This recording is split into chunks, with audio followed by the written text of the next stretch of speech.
So we'll be getting started soon. My name is Michael Randolph, and I'm with the Center for Nonprofit and Community Development.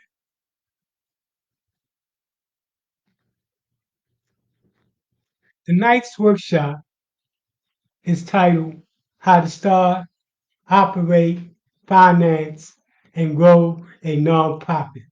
This is an informational workshop.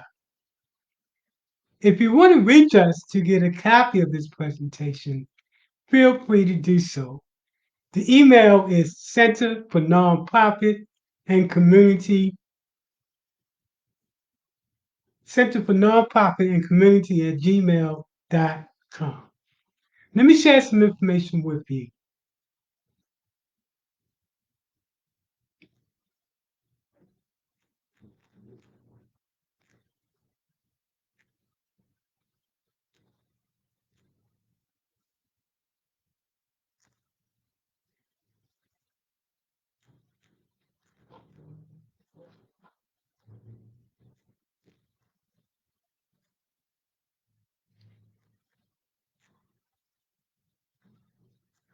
Let's talk about the state of nonprofits. You've had an opportunity to look at these numbers.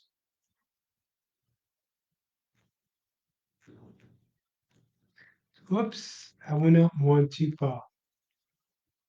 Let's talk about the state of nonprofits.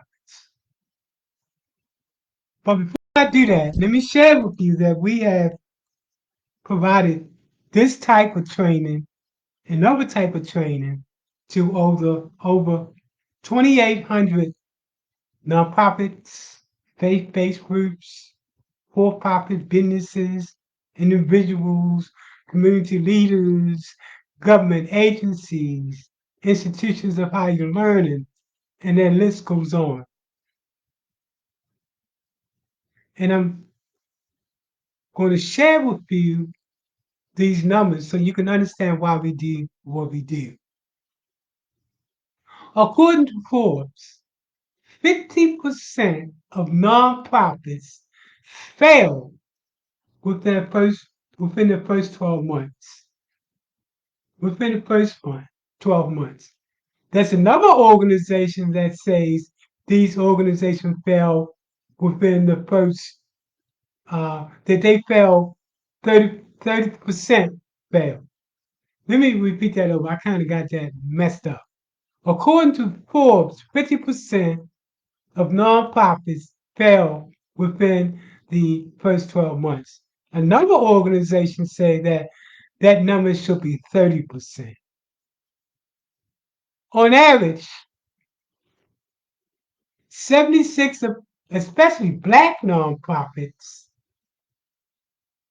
have nonprofits have, let me repeat that again. About 70%, 70, that's what happens when you're doing something live. About 76.8% of nonprofits operate a budget of less than 500,000. That's when we talk about African American nonprofits. 76% with only a budget of 500,000 or less. One third of nonprofits, African American nonprofits, operate yearly with just $30,000. They are made up primarily of volunteers. And then finally,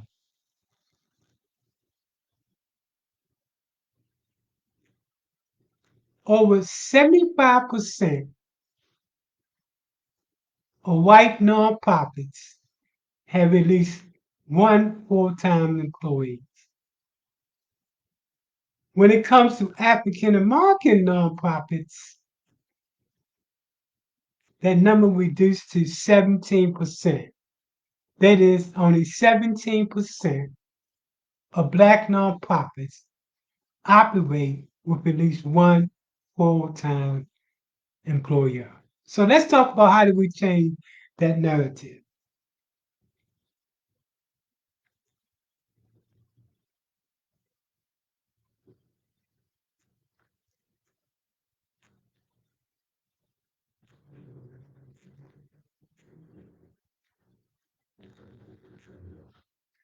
Waiting for the next slide.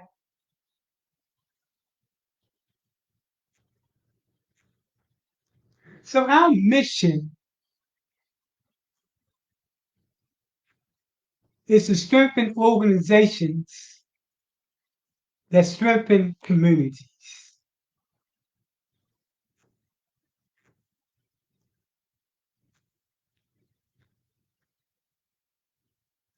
We provide an array of different services to strengthen the nonprofits.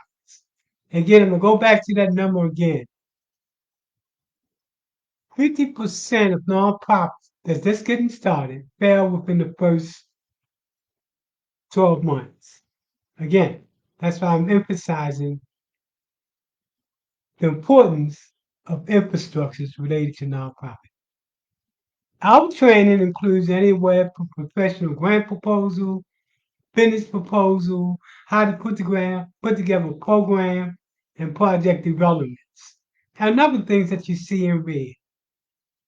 This workshop that we're about to get started is going to be one of the most comprehensive workshops that you've ever attended.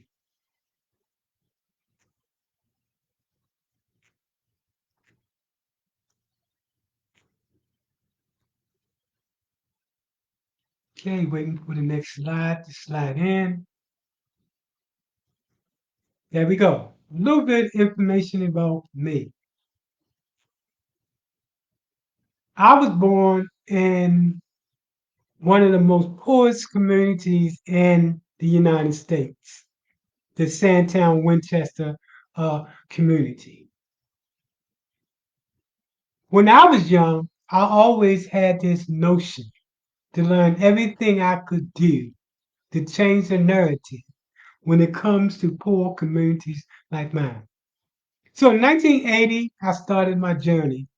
I started as a community organizer. From there, I learned how to do community strategic planning, program development, funding development, and those other critical tools needed to be successful.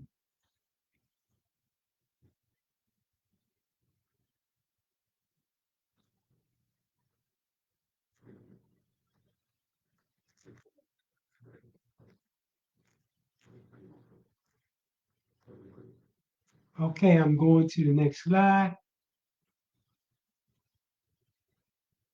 Okay. So the Center for Nonprofit and Community Development started in 2011. I talked earlier about the fact that I've had over 30 years experience in working in community development, nonprofit development, etc. In 2011, I started the Center for Nonprofit and Community Development as a training center to change the narrative and give opportunities for up and coming nonprofits to be successful, in addition to making sure existing nonprofits can grow. So we specialize in developing neighborhood plans, and economic development initiatives, specifically in communities where I come from and still live in, that is probably poverty-stricken communities.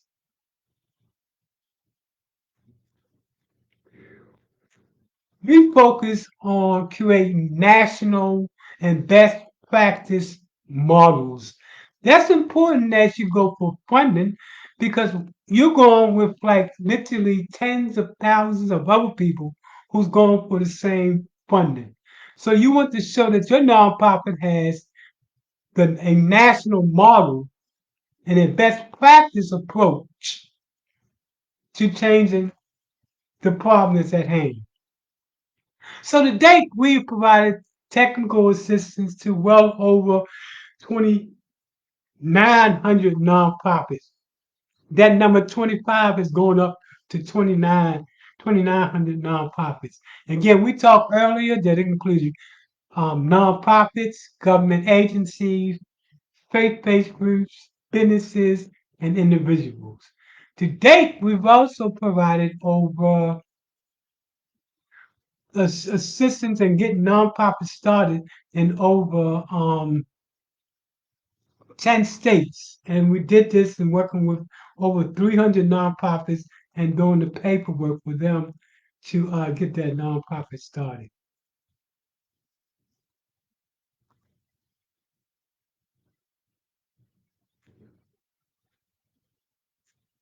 Okay, let's go to the next page.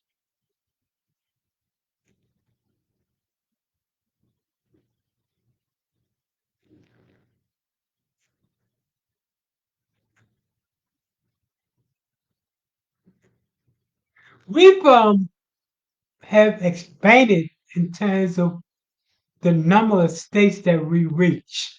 Right now, you see this is 10. We actually have gone up to 1,500 states in terms of providing assistance and nonprofits that got started in these 10 plus 5 other additional states. As you know, Florida is a large state, and you can see we provided assistance and getting nonprofits started all over the state of Florida. Florida.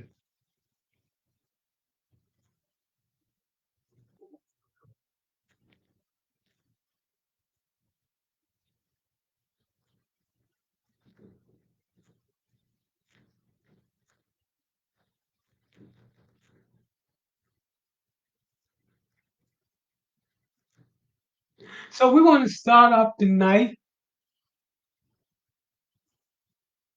by talking about part one, which is how do you start a nonprofit corporation. Let's get started. Let's talk about what are going to be our learning objectives for part one of this training workshop and professional grant writing and overview.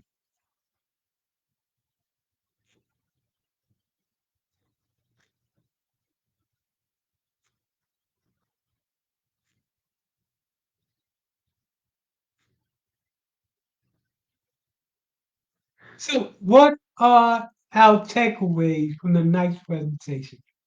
Well, you should know what is a nonprofit, what are bylaws, what's a purpose statement, what are articles of incorporation, conflict of interest, solicitation requirements. Every state requires that if you're going to solicit donations or money or anything in that state, you need to register with the state and you need to get the state to license you to do so.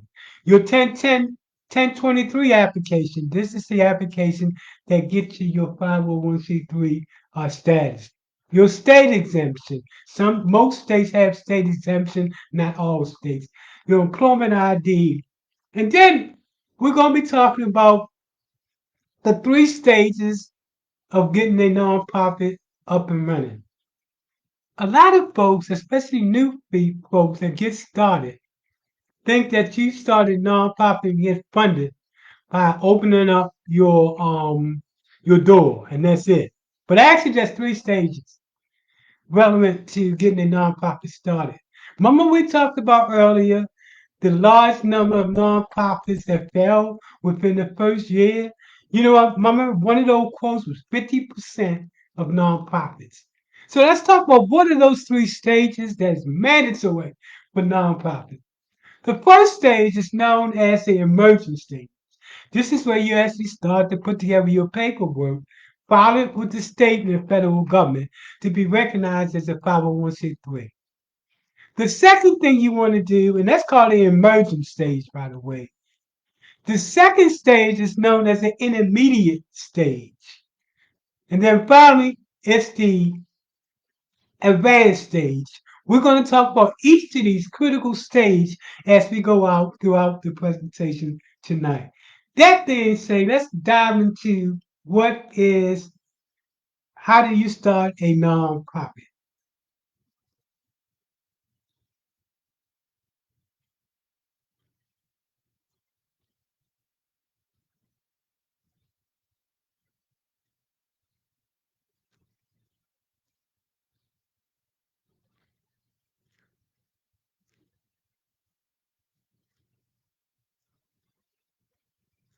So,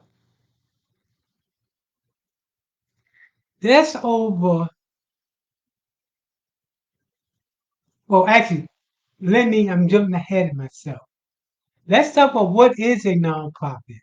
A nonprofit is a tax-exempt organization that serves a public interest. In general, the purpose of this type of organization must be at least a charitable, educational, scientific, or those other two types of nonprofits. We deal mostly with nonprofits that are charitable and religious type of organization as a nonprofit. Uh, Keep in mind, if you need to contact us, reach us at Center for Nonprofit and Community at Gmail. That's Center for Nonprofit and Community at Gmail. Let's get deep.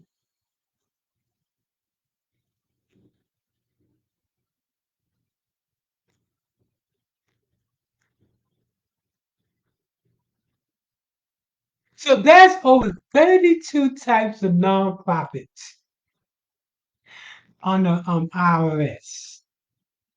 Tonight, we're going to be talking about a specific type of nonprofit known as a 501c3. Again, there are numerous types of nonprofits, but the one we're going to talk about is a 501c3. This group will provide donors with tax deduction for their contributions. Moving on, let me go to the next slide.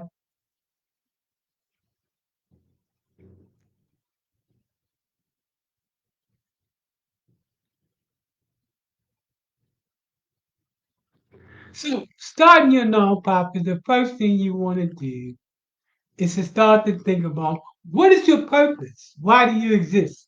Why do you do what you do?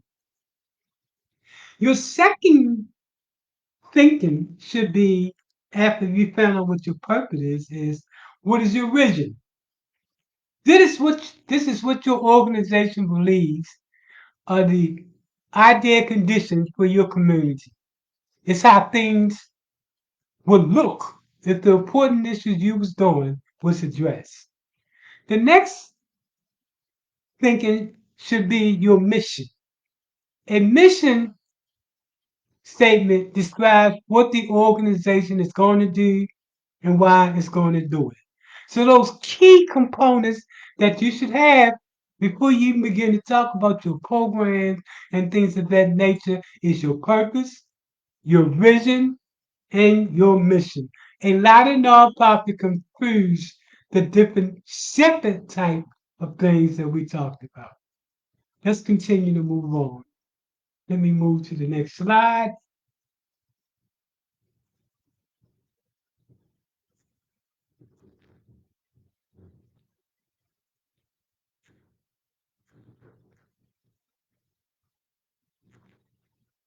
The first set of documents that you want to put together is known as your bylaws. Your bylaws are rules by which your organization is governed. It says basically who does what. President, chairperson, directors, how often do you meet?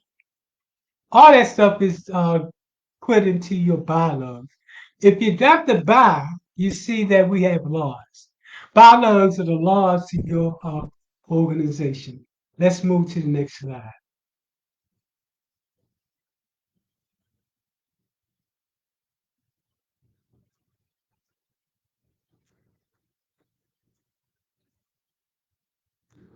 Your articles of incorporation is the first documents that you file with the state to be recognized as a nonprofit. The process works like this. You prepare and submit your articles of incorporation to the state to be recognized as a nonprofit.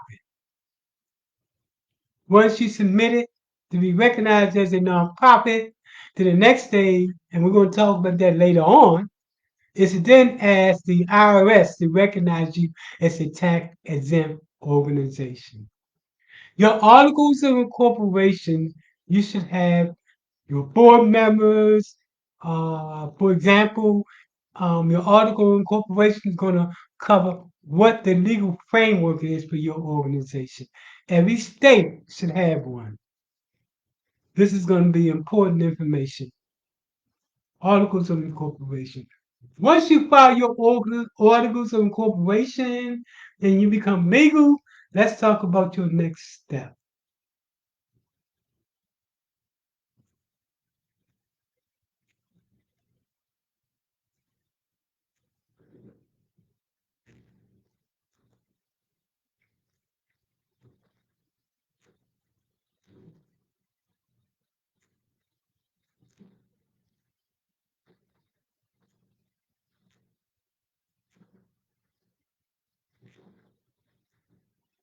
Okay, let me bring this next slide up. I, re- I regret it. We're going kind of slow tonight. Bear with me. So, the other document that you want to have together is what's known as a conflict of interest policy. So, what a conflict of interest policy does, and you definitely want to have this for funders as well as the uh, the federal government and state government. It basically says that no individual should reap a private benefit from serving on your board of directors. That board directors serve on nonprofits for the purpose of doing good and not for no monetary benefit. Okay, let's move on to the next slide and talk about the EIN number.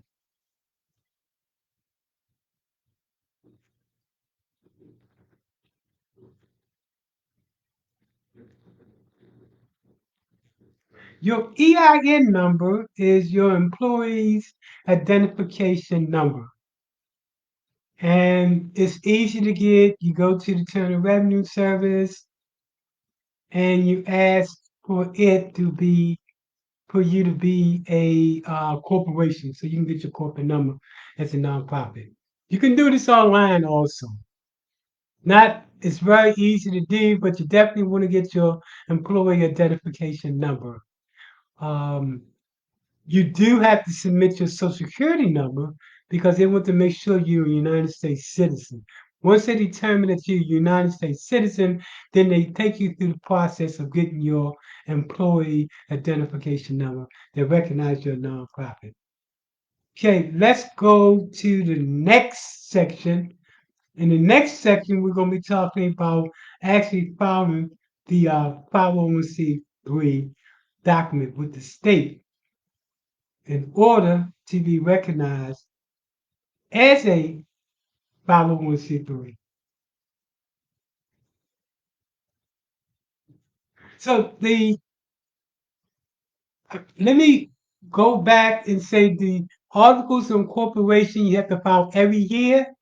In addition to that, that's an annual fee.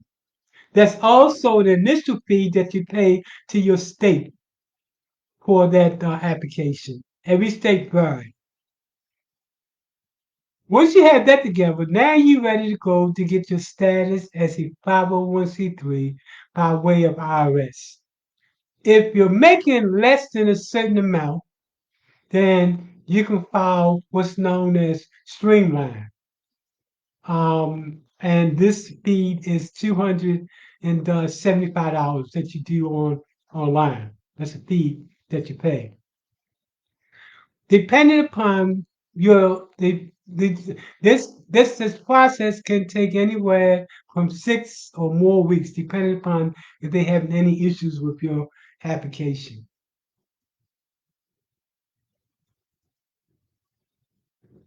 Let's move to the next section. So, what is a state exemption?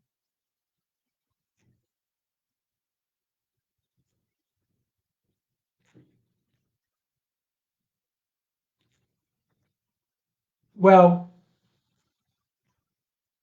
every state, most states allows you to do a um allows you to do a exemption from sales taxes. State of Florida does. That means that you don't have to pay sales taxes when you go to purchase something, let's say in the store, where you would normally pay the regular price plus whatever sales tax that that particular body, government body has imposed. With tax exempt on the state level, you don't have to pay that. This is different than your tax exempt on the federal level. Your tax exempt on the federal level is primarily used so people can get deductions when they give monies to you and things of that nature. Okay, let's look at the next item. So,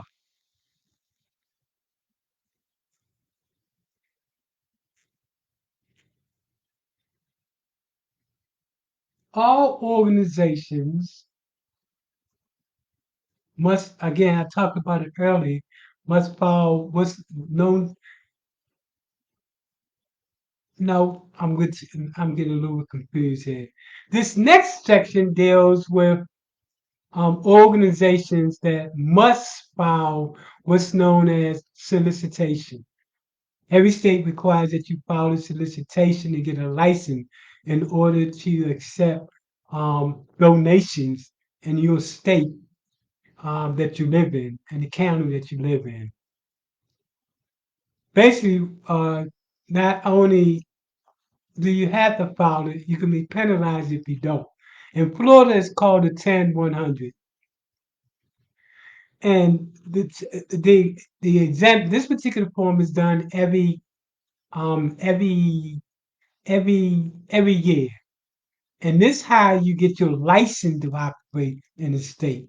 A lot of people think when you do your 501c3, then you got a license to operate in that state. You don't. The state agency that deals with that is a different agency that gives you a right to solicit in that state.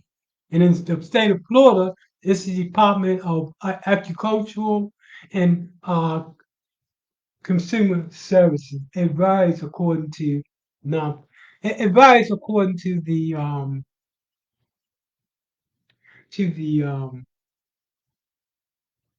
state that you're in.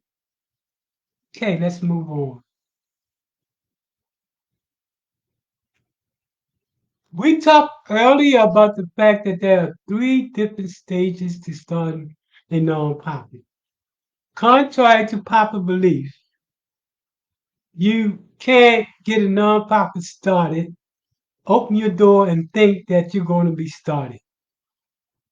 The first stage of a nonprofit is called the emerging stage. This is when you file all the legal paperwork that we talked about earlier, and this is where you make sure that you're doing business compliance. You're filing your annual report, you're filing your taxes, etc.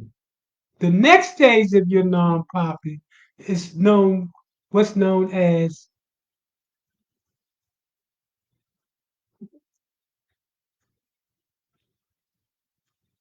the intermediate stage. The intermediate stage, and I know you can't see this on your, there we go. The intermediate stage of a nonprofit, and is when you start to do your human resource development, your board training, your policies and procedures, and you begin to look at your staff needs. The next stage is the final stage,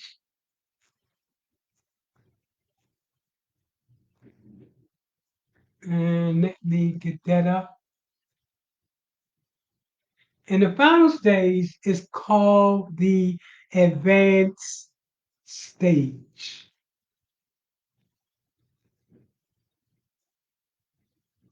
Okay, so it's at this stage when you begin to think about actually going after sizable numbers of grants. At this stage, you put together your organizational operation plan, your program development, your fund development, your infrastructure, your planning, financial management system, your marketing, and your public relationship manuals. All of these are part of that final stage, your advanced stage. So as you see, when you're a nonprofit, you have to go through different layers to get to where you need to get to. That's why over 70%, I'm sorry, over 50% of nonprofits first year get started and they fail within 12 months. Okay, let's go to the next area.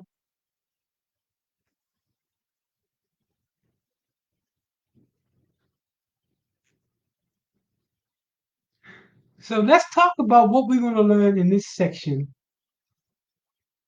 that's coming up on the nonprofit.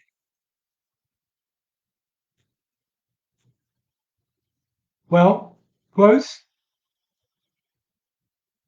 we're going to learn about what is it that funders look when they think about funding a nonprofit. This is why so many nonprofits fail within the first 12 months. And even those organizations that's managed to move forward like year after year, but still they only getting pennies in terms of funding opportunities. Here's what funders look like. I know this because I used to be an evaluator. In addition to being an expert in grant writing and nonprofit, I also served as a I served as a award review awards. Apologize about that. Something came up on my computer screen and it took my attention. So here are the things that non-funders look for when they fund nonprofits. First, they want to know what is your sustainable financial model? How is your organization different than another nonprofit?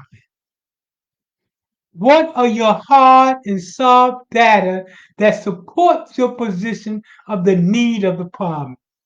You have to do a lot of extensive research to be able to put that in your proposal. Then you have to talk about what are your measurement tools that you're going to use to show what success look like and how people can measure that by putting together your matrix. Then you want to talk about what is the reason why you started a nonprofit. What are your values?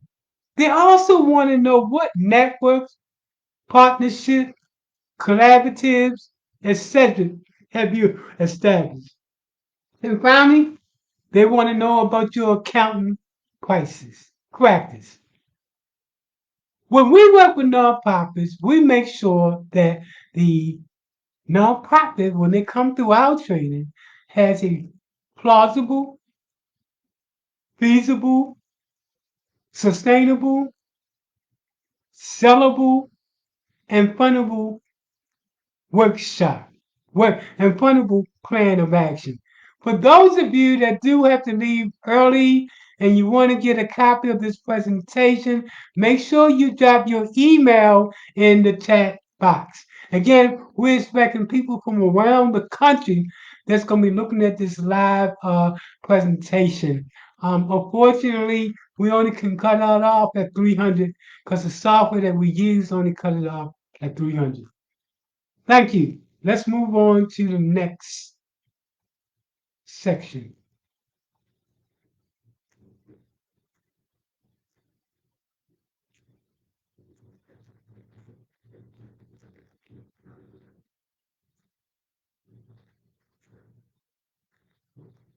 Okay, let's talk about the different types of fundings. No, not the different type of fundings. Let me walk that back. Let's talk about the different types of grants. The first type of grant is known as a unrestricted grant. This will fund general purpose support for the organization, like like the CEO salary, administrative costs, and things of that nature related to the organization. The other type of grants, and this is probably by far the most likely type of grant, is known as program and project grants. These grants are made available to support specific programs. The next category of grants are known as seed money. Seed money is from innovative projects that you want to bring to the table to show that this can be a best practice to demonstration programs as well. Capital grants are those grants that you go for if you want to do construction, renovation, land acquisition. For example, if you're doing affordable housing and you want to build affordable housing, you want to do a rec center, etc. This is what that covers. Then you have what's known as endowment grants. Under that, in the next category, is called challenge grants. And challenge grants are contingent upon. For example, they might say to you, and you ask for 100,000, they might say to you, "We'll give you 80,000, but you have to come up with the remaining 20,000 from someplace else." What we're going to learn as we go through this presentation is that there's over 100,000 potential funders that's out there. Most people only have access to maybe 3% of the people that are willing to give funds for charitable causes. We're going to talk about how do we access that large, massive data bank later on when we get to grant research. Okay. Also, the last one I want to mention is in-kind support, or what we call pro bono, when people volunteer for your organization. Again, as we mentioned earlier, 1/3 of nonprofits are made up of volunteers. So this is what we call in-kind support. That can be used when you go for a grant because you can show that people are giving up their time in order to bring about your vision. Okay, let's go to the next section.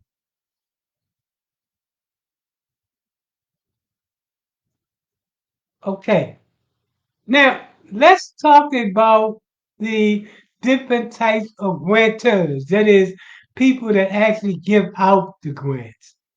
There are three types of individual or sources that you can get grant from.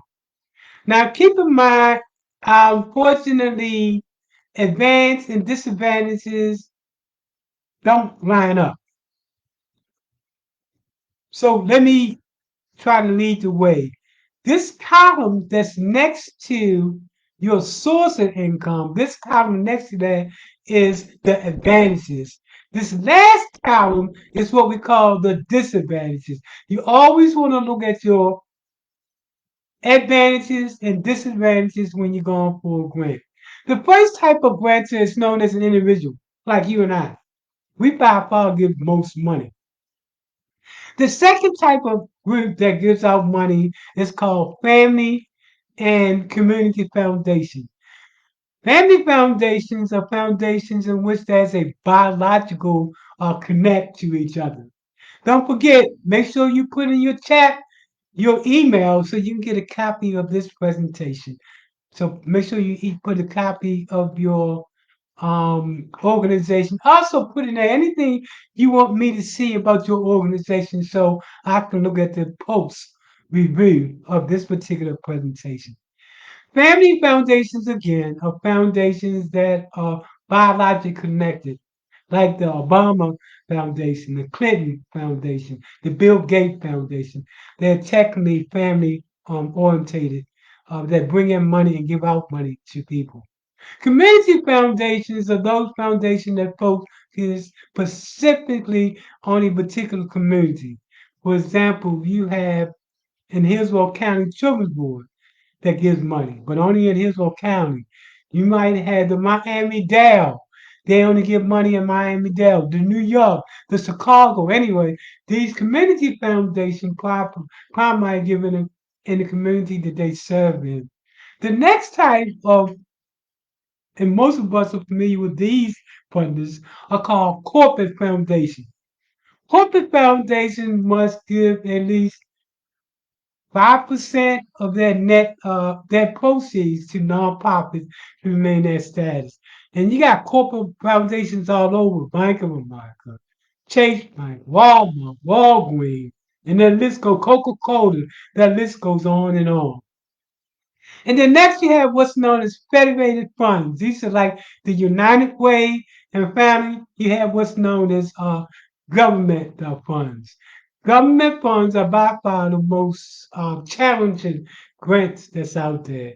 I suggest to people when you get started, go for individual and uh, uh, family and community foundation, and then move up to corporate and then eventually to government grants.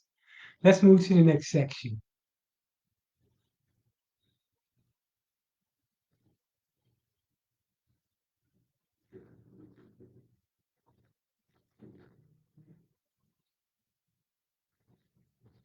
Okay, the next section has to do with where do you go to find the moolah, the money.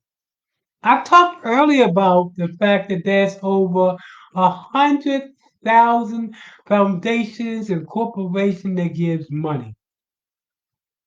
The Foundation Center, I think they changed that name. I forgot what that name is, but you can type in Foundation Centers. They provide a clearinghouse that includes all over 100,000 people that are funding charitable cause throughout the world. Keep in mind that only 3% of foundations will advertise publicly that you can find them. The Foundation Center offers you that opportunity to go and search throughout the world to increase your chances of getting that grant.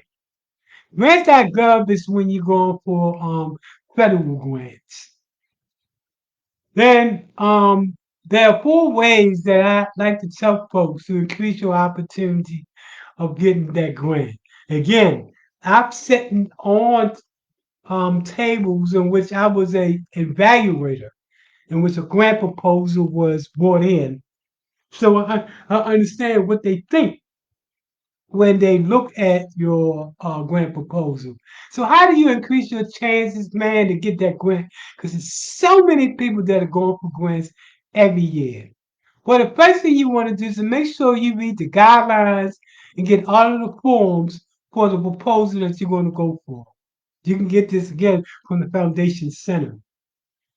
Also, make sure that you talk to people that received the grant last year, past grantee, so they can share with you, some of the things that they did and some of the things that you suggest that you don't do.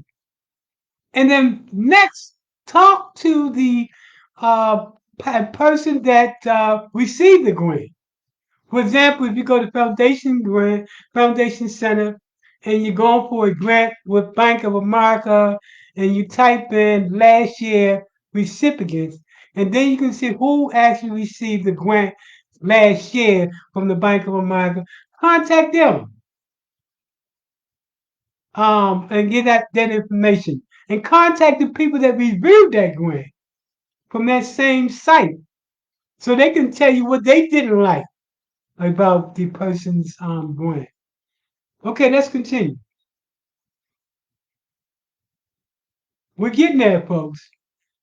Again, this is by far one of the most comprehensive grant writing workshops that you will ever take. Let's continue. Now, let's talk about,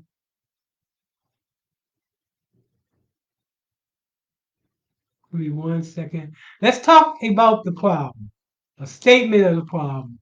If you can't articulate what the problem is, you're not going to get that grant. So the first thing we want to do when writing a grant is to find out to identify what the problem is. Let's look at what the problem is and how we can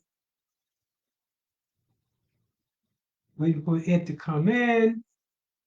Give me a second, folks. It takes a minute to pop in. There we go. Statement of the problem.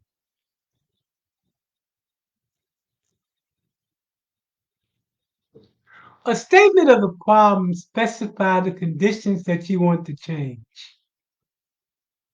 A statement of the problem look at, well, what's wrong? How do we know it's wrong? What would happen if nothing is done to solve the problem? And what do we think are some of the things that, based on what we understand, that can solve the problem?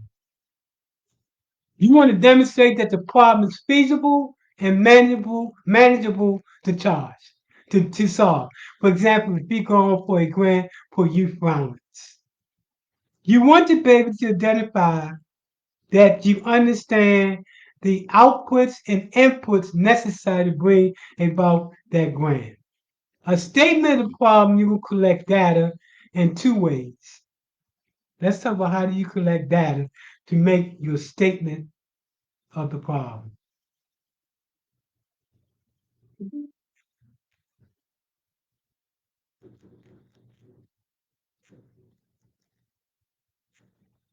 Okay, there are two types of research that you can use in order to get the data necessary to bring about your understanding of the statement of the problem. Funders are looking for data-driven and best practices information. One type of tool that you can use is called quantitative research. Quantitative research is when you begin to address the issue of why does the problem exist and how big is the problem and who thinks is a big problem. This is where you get your data, best your evidence-based data to show what the problem is and what people are doing to solve the problem and how many people are affected by the problem. The next type of research is called qualitative research. This is what we call subjective research. This is research when you talk to people that are being affected by the problem. And you can talk to these people by way of doing a focus group, by doing interviews with the individuals like that to gather information from the individual as to what they think the problem is. After you've been able to gather the support data necessary to show that you understand the state of the problem, the next thing is to begin to write the grant. And we do this by what we call putting together a program design and an approach.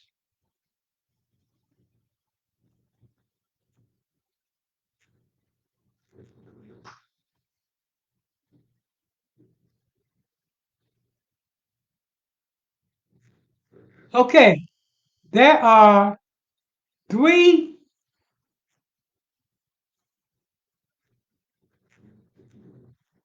I think I did, hold on folks, I got to go back because I jumped the gun. Hold on 1 second. Okay, this is where we should be. I kind of clicked the next slide in advance. So as we begin to talk about the framework to put together a program design, the program itself, we first have to determine what is the goal. A goal is really about the final impact or outcome that you want to bring about. For example, if you want to stop teenage killing, then your goal is to reduce the number of teen violence. Then you have to come up next after your goal is with a strategy. A strategy is a plan of action that you plan to take in order to bring about the different resources necessary to bring about your desired outcome. Once you identify your strategy, the next is to start to deal with the objectives. The objectives is the final outcome of your project. That is the end product. For example, if your goal is to reduce the number of murders, then your objective will be like by 2025, we plan to reduce the number of street violence by 35%. So that becomes your objective, your final product that you're trying to bring about. Okay, folks, hold on. Let's move to the next slide. Once you got your general idea as to the broader picture, your goals, your objective, your strategy. Now you're ready to put together the program design.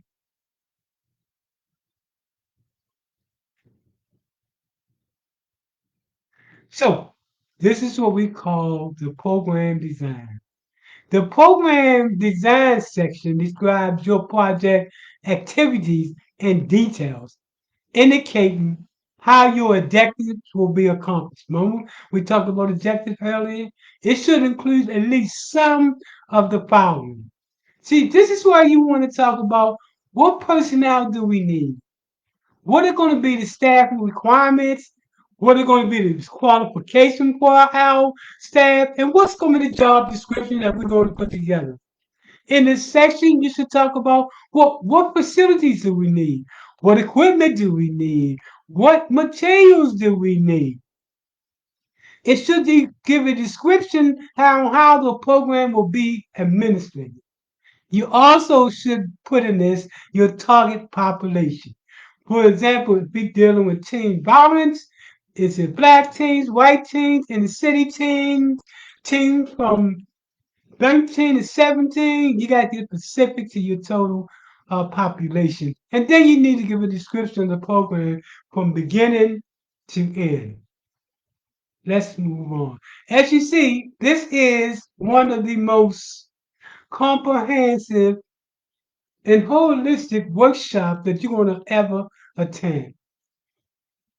When you compare us to other folks that's doing the same thing, including colleges and universities, when you compare us to other organizations nationwide that's doing grant training, they can't come to us. They can't touch us. That's because we peep everybody and show, and that's how we keep ahead of the game by watching what other folks are doing and making sure that we are updating our strategy every year. Every year we come with new ideas and new approaches. The first part of your grant is going to be called the introduction section. Your introduction section is when you put together your credibility statement. This is where you describe the significance of your idea.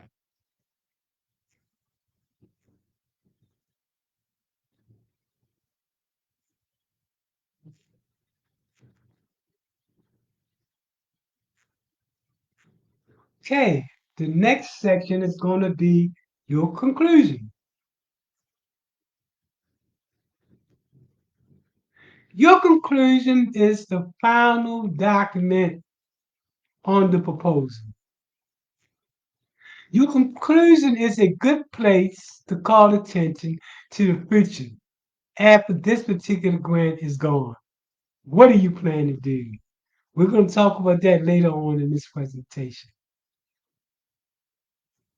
All grants are database driven and evidence based. However, when you get to the conclusion of your proposal, you actually can start a little bit of motion in the conclusion. This is where the mother that lost that child to teen pregnancy. This is when she began to talk about, I'm starting my nonprofit to make sure that no other teen loses her death because of being a young person and not knowing what to do. Or the mother that lost her child to gun violence, making sure that no other parent feel gun violence. This is the conclusion section. Again, folks, drop in your email. Drop in what you do. I'm going to review all of that later on, and then contact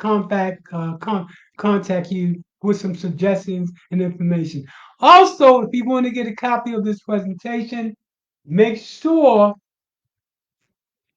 that you put in your email requesting a copy of this presentation. The simulation, how do you get the information out about your nonprofit? Well, you definitely want to be able to show people who you are and what you do. So you might have program or project newsletter.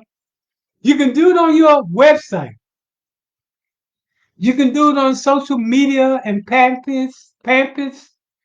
You can do it during meetings when you're doing meetings outside. The most updated way of doing your getting information is by way of using Chat GPT and artificial intelligence. Because people have to know who you are and what you're doing. So the next section is going to be the appendix.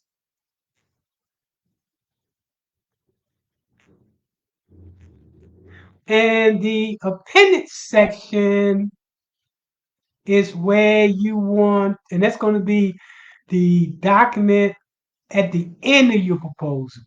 This is not the proposal itself, but it is telling people information and verifying information about you. So this is where you begin to put down your newsletters, you list your board of directors, your recent annual reports, funders want to see that, your organizational fiscal reports, your past success stories, and your letters of support. Letters of support is very critical. And they're critical because with letters of support, you're able to show that other people also think it's a problem. For the mother that lost her child to gun violence, she can get letters of support from the faith community, from city council members. She can get letters from business owners, from parents, and things of that nature to show that the problem is a very serious problem and that people think not only her, but also others believe that it's a serious problem.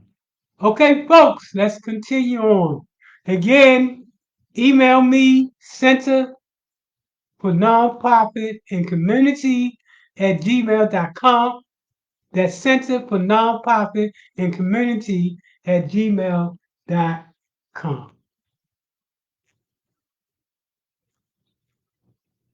Okay, now let's talk about the appearance.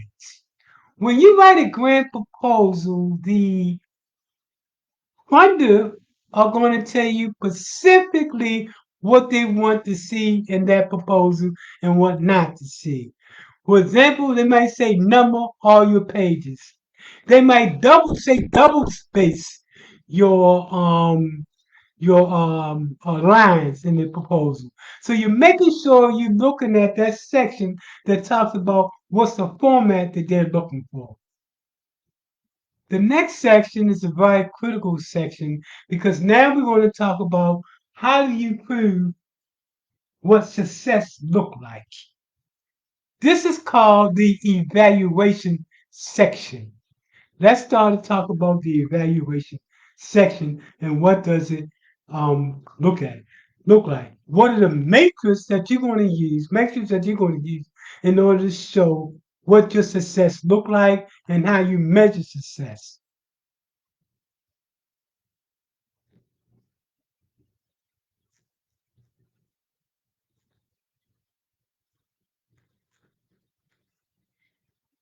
Okay, so there are two ways that you can measure success.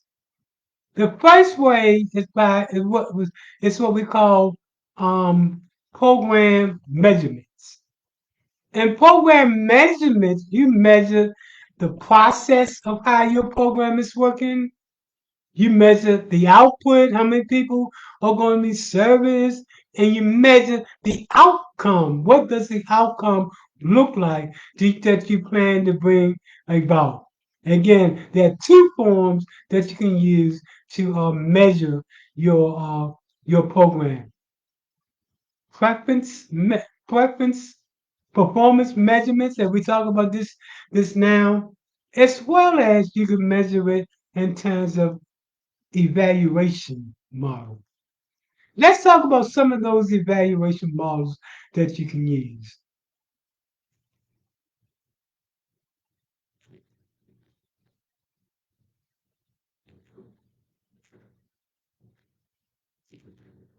Okay, so the next price model that you want to use to evaluate the success of your program is called a goal-based evaluation. A goal-based evaluation evaluate the extent to which your program is meeting the predetermined goals and objectives. This is important for an organization that's been around for 20 years. You always have to check yourself by going all the way back to your roots to make sure that your mission and vision is consistent with the activities that you're doing today and the outcome that you mentioned you wanted to do way back when you got started. The next type of evaluation is called a outcome evaluation. Again, this is what we call a goal-based evaluation. The model that we use for the outcome evaluation is known as a logic model. A logic model is what's known as an outcome.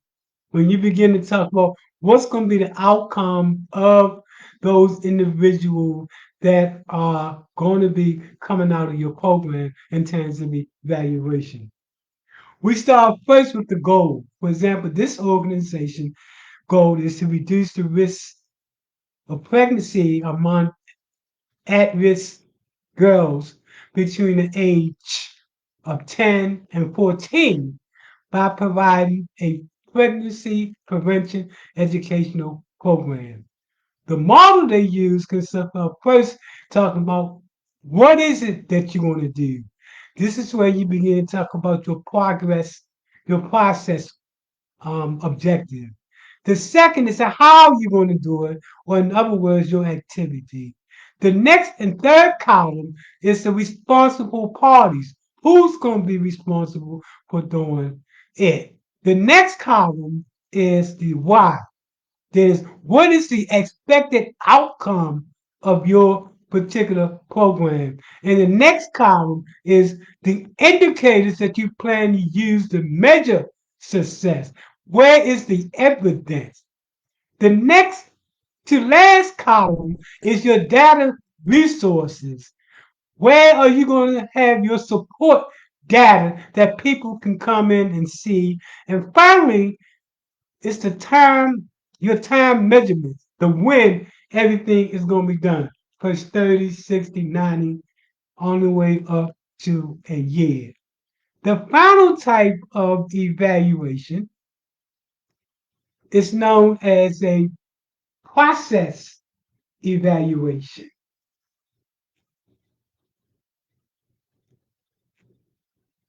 A process evaluation looks at the process and it focuses on understanding how the program works and understanding how the program will produce the results that it does. It's broken into three columns. The first column talks about your program, your community problem or your need statement.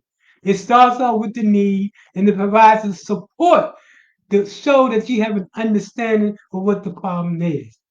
The next section, and this is called why it's called a process type of evaluation, because it shows the process by which you plan to bring about the change.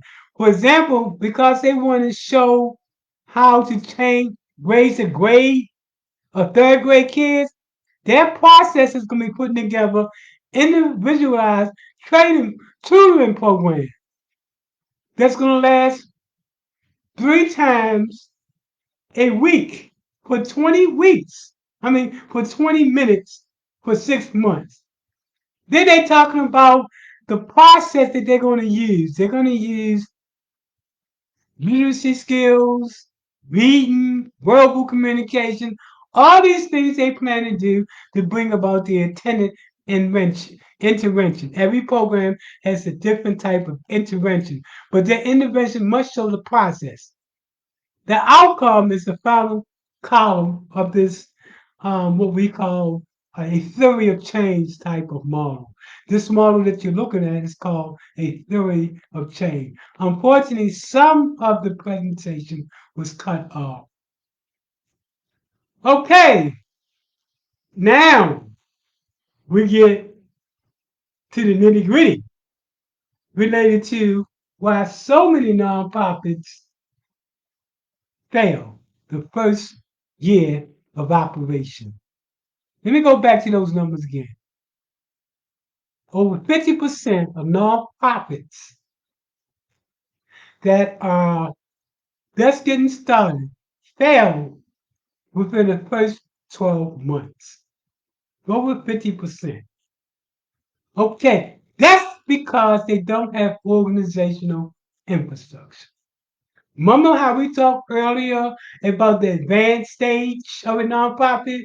We started off with 3 stages of a nonprofit: emerging stage, intermediate stage, and the final stage, or we call it the advanced stage. Okay, let's talk about what every organization should have in order to be competitive and go after those dollars. Okay, that organization, and we talk about organizational capacity. This is what we talk about. Why does your organization, who are you? What do you do? How do you do it? And how much does it cost to do it? This is when you begin to talk about your organizational capacity. Why does your organization exist? What problem do you address? Who are you? What makes your organization uniquely qualified to do what you do? Keep in mind that every year there's about 5,000 new nonprofits registering every year. That's on top of the over 100,000 nonprofits that are out there. So you want to be very competitive. You also want to be able to talk about, when you talk about your organization capacity, what programs and activities do you plan to do to solve the program? Then you want to talk about how will you implement the program. We talked about that earlier when we talked about the logic model.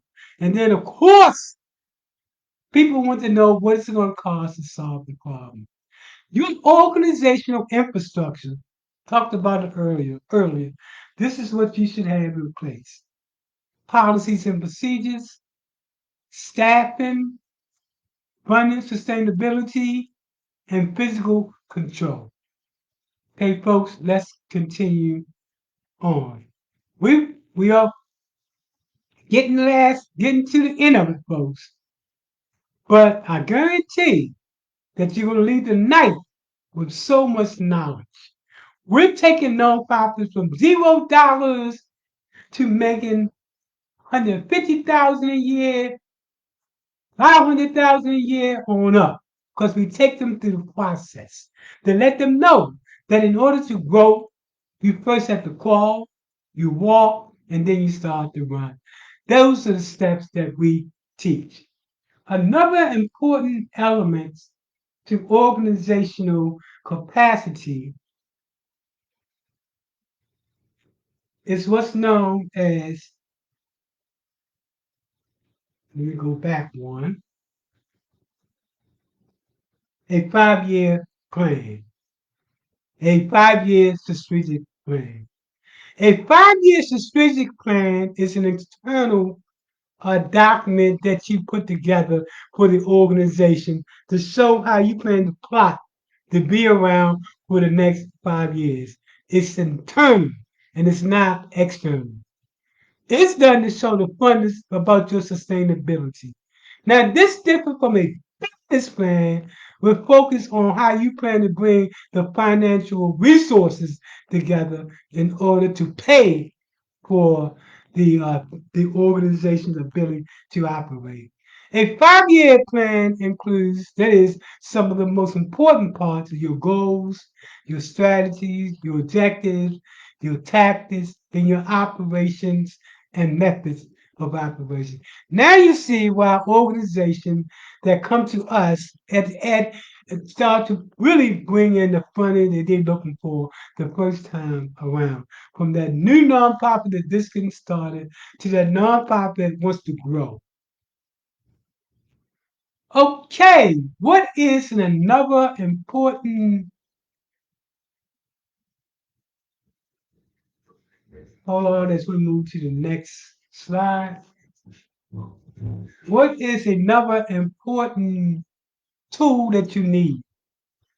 It's what you're looking at now is what called a SWOT analogy. It's a strategic planning tool used to evaluate your strengths, your weaknesses, your opportunities, and your threats. This should be done before you put together your 5-year strategic plan. The reason why you want to use this model is this is the model that your Fortune 500 corporation used when they began to tell their funders why they want to continue to fund them, be it stock, bonds, or whatever. This is where you tell your funders why they should continue to support you. Your first thing you should share with them is that you identify your strengths. You look at your weaknesses. You understand your opportunities and you understand your threats. With that knowledge, you plan to build your capacity to a sustainable nonprofit. Okay, folks, we're getting near the end. I'm really surprised we're getting here. The first time I tried to do this, it for some reason the internet went dead on me. So now let's talk about the core components of a strong organization. The first thing you should understand is your value. What values do you bring to the table? And in that particular respect, you talk about why do you believe what you believe? What do you believe in? Your next is your mission. Your mission begins to talk about why do you exist? Your next is your vision. Based on your mission, where are you going in order to get there? What are you going to do in order to get there? What are your steps to get to why you exist? Your vision talks about how you plan to get there.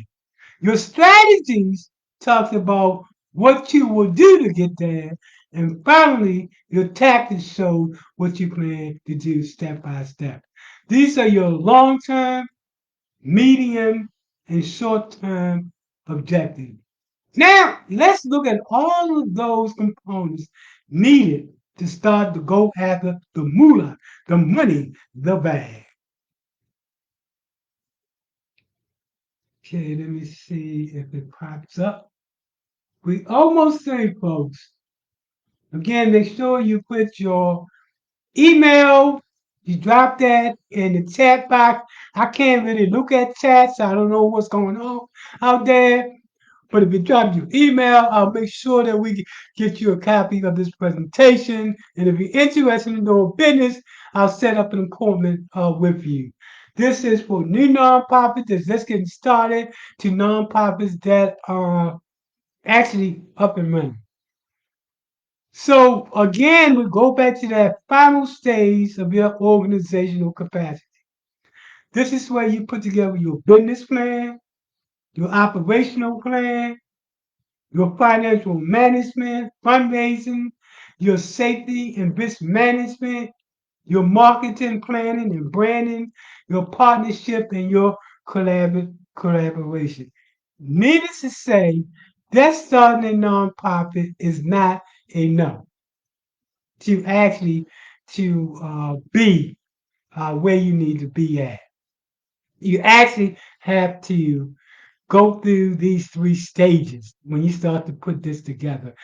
We as a nonprofit work with you from the emerging stage clear up to the professional stage, and we do it at an affordable price so that people can actually bring about their vision. From the person that I met that lost his mother to cancer, to the father that lost himself to sickle cell,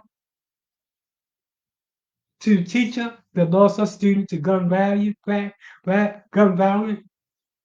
to the communities that feel that they're too afraid to go out because of violence and because no one is helping them economically to get their young people to get to where they need to get to.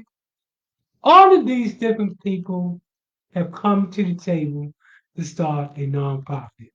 Nonprofit rocks because these are people that actually believe about, instead of talking about it, we want to be about it. There are people that sit back and look at what's going on, and then there are nonprofits that get together to change the narrative. If you have a passion that you want to bring about, if you know that you can change the world, but you also know that you need that training necessary to do it, then contact us. Most nonprofits get this type of elite training that we're doing only if you're part of the elite groups. We provide this training to your mom and pop and organization that's doing the work all over the United States.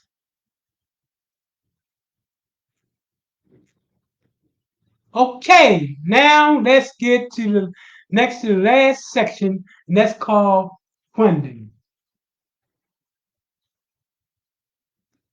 That is, how do you guarantee future funding?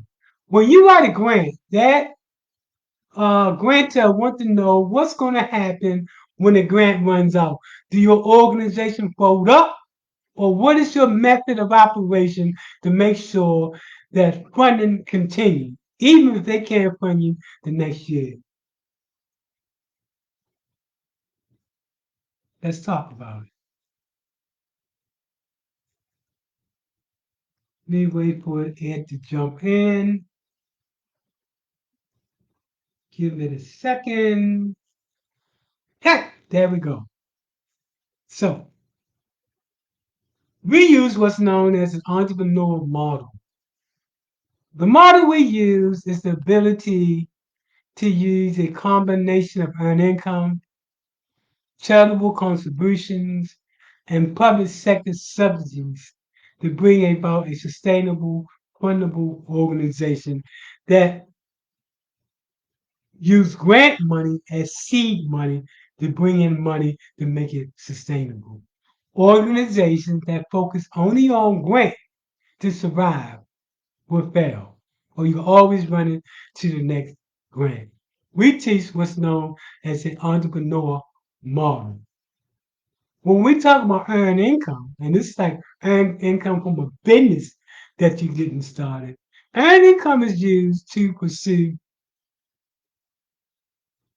social objectives by simultaneously seeking both financial and social return on your investment. This is the language that funders want to hear. Let's talk about the four categories of this particular model. The first category talks about revenue or input. How do you bring in money to the organization to be sustainable? First, well, we have grants. Most organizations go for grants. And most organizations that only go for grants will eventually fail. The other component to our input is fee for services. At some point, you can get so good at what you do that you can charge minimum fees for the services that you provide. Development fees. If you're doing affordable housing, you can be the developer and get development fees once you find your general contractor or any type of physical development. Understand this is one way of bringing in money, doing capital projects in which the community owns. You can also get your money from consulting fees. You can become so good at what you do as an organization that now you can rent your services out around the nation and around the world to show how success look like. You also can own and operate your own business. as long as that business is consistent with your mission, your purpose, and your vision. Failure to do so, IRS can tax you as taxable income. As long as that business is consistent with your mission, purpose, and vision. Like a youth organization that's working with youth, and they start a youth t-shirt business in which young people are being hired and employed from the community to sell t-shirts. So as long as you nonprofit is consistent with your mission, your vision, and your purpose, you can do your own and operate your business. I strongly I strongly encourage nonprofits to own and operate your own business. Please don't depend only on grants. Now, the thing that you want to do to the funders, and this is the next column, this talking about your program and your project, the output. First, we talk about the input. This is where you tell the funders, this is where the money is coming from. And then your output, which is the next column, talks about the output. This is what the money is going to be spent for. For example, you might have employment program, public safety, youth program, community building, affordable housing, whatever it is those programs that you want to create, is going to be your output. After you identify with your output, the next part of this model begins to talk about, well, what is the outcome of organizations giving the money to us? What is going to be the outcome? This is where you put your outcome. Next to that, and this is going to be your last column, this is the benefits that individuals get from investing into your organization, be it foundation, corporation, government, whatever the case might be. Okay, let's continue on. We're almost finishing up. This next section, a lot of people don't want to talk about it. This next section has to do with the budget. All right.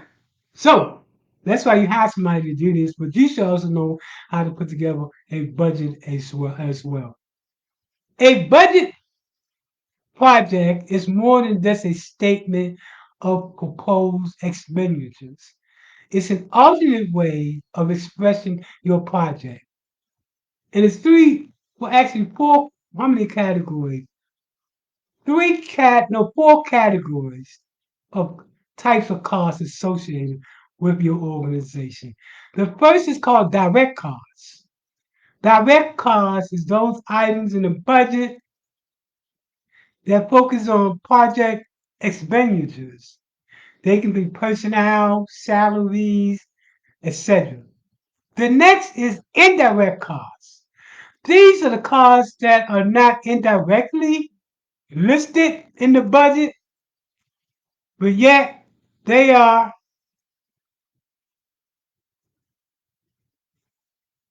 what you incur in doing the project. For example, an accountant, a lawyer, your fee as the executive directors is what we call indirect costs. Direct costs, we talked about it earlier, these are all the program costs. The indirect cost is the cost associated with running the program. The next column deals with cost sharing. A lot of times organizations will combine together to share the cost of the organization. One organization might have something that the other organization doesn't have, and y'all combine together to make it work for the grant. And then finally, you have what's known as in kind. This is what we call pro bono work. This is where you put in the budget if people are doing volunteer work for your organization, because funders look at that also, especially with new nonprofits. When you haven't brought any money in, you can show that you do have people that are volunteer, and then we can put a cost associated that's acceptable to funders. Okay, let's move on. So we've made it to the final part of this video. I want to thank everybody for taking part. For those of you that want to take part in our in-depth grant writing workshops, keep in mind grant writers, when you're just beginning, can make anywhere starting at $20 an hour. If you've been a seasoned grant writer like me, you can bring in $200 an hour. So you can not only learn how to write grants for your organization, but you can also use it as a side hustle. This is an in-depth grant 10 lesson program we do, and it normally ranges from anywhere up to 4 to 5 months, depending upon how quickly you're able to learn. So let us know if you want to take part of this. If you're a new nonprofit that's getting started and you're looking to come to us and help you with the paperwork, we're doing a special discount to provide all of those documents that we talked about early on in the section that dealt with the different things that a nonprofit needed, like the articles of incorporation, your bylaws, conflict of interest, all those things that we talked about. We prepare all of those documents for a reduced fee if you mention that you took this course when you email us. Well, that fee will be $275. We normally charge plus the fee for the application fees for the state and the federal government. We normally charge anywhere from $450 up to $1,000. But because you've just taken this course and you want to start that nonprofit, email us. So again, we're about to leave tonight. We've gone over. It's an hour and 20 minutes. But we did want to try to get in as much information as we could. Again, these are the most comprehensive the course that you're going to take. We have people from around the country that's taking part in this live in over 25 different states and from abroad in 4 different nations. Thanks everybody for taking part in the nice class. I hope this has helped you. Take part in our upcoming workshops on how to do a business plan that's coming up. We also have a workshop coming up on how to do artificial intelligence, ChatGPT. We have a whole list of different programs, 15 different programs, and we only mentioned some of them. Thanks again for taking part in our class. We're very happy, and thanks again. And we need to end this part of the presentation. Thanks again. Get in contact with us.